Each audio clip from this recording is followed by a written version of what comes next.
अष्टलक्ष्मीस्तोत्रम् सुमनसवन्दितसुन्दरि माधवि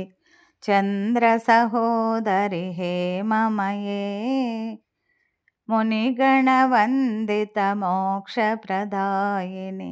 मञ्जुलभाषिणि वेदनुते पङ्कजवासिनि देवसुपूजिता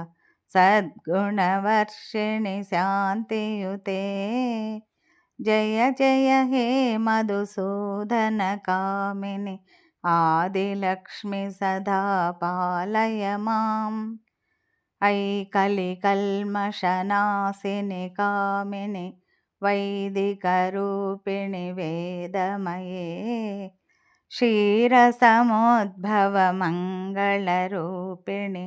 मन्त्रनिवासिनि मन्त्रनुते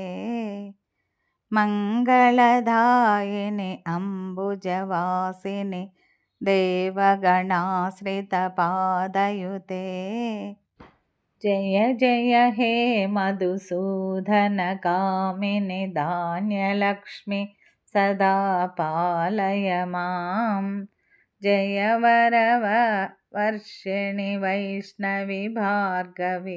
मन्त्रस्वरूपिणि मन्त्रमये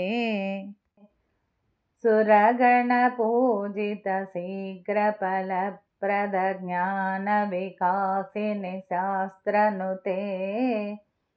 भवभयहारिणि पापविमोचनि साधुजनाश्रितपादयुते जय जय हे मधुसूदनकामिनि धैर्यलक्ष्मि सदा पालय माम् जय जय दुर्गतिनाशिनि कामिनि सर्वफलप्रद शास्त्रमये रथगजतुरङ्गपदातिसमाहृत परिजनमण्डितलोकनुते हरिहरब्रह्मसुपूजितसेविततापनिवारण पादयुते जय जय हे मधुसूदनकामिनि गजलक्ष्मीरूपेण पालय माम् ऐकगवाहिनि मोहिनि चक्रिणि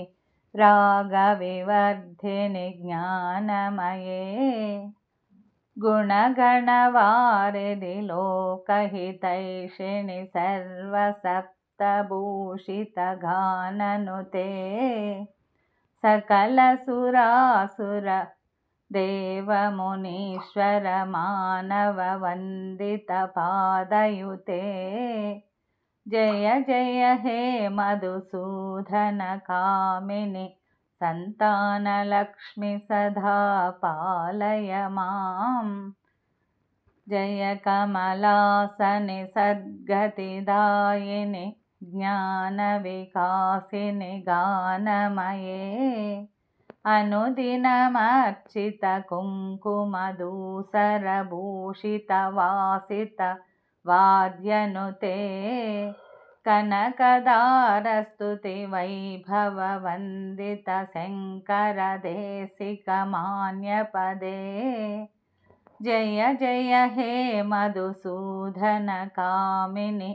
विजयलक्ष्मि सदा पालय माम्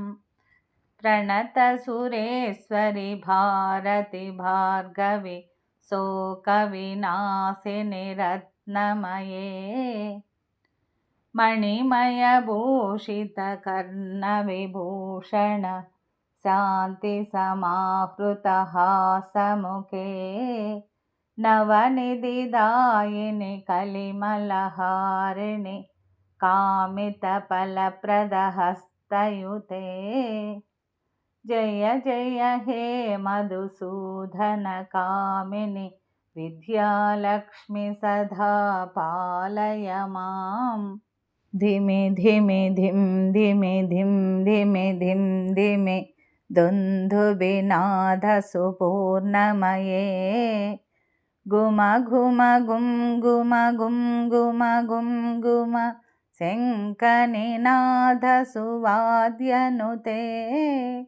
वेदपुराणेतिहाससुपूजितवैदिकमार्गप्रदर्शयुते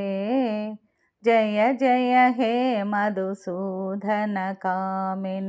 धनलक्ष्मीरूपेण पालय माम्।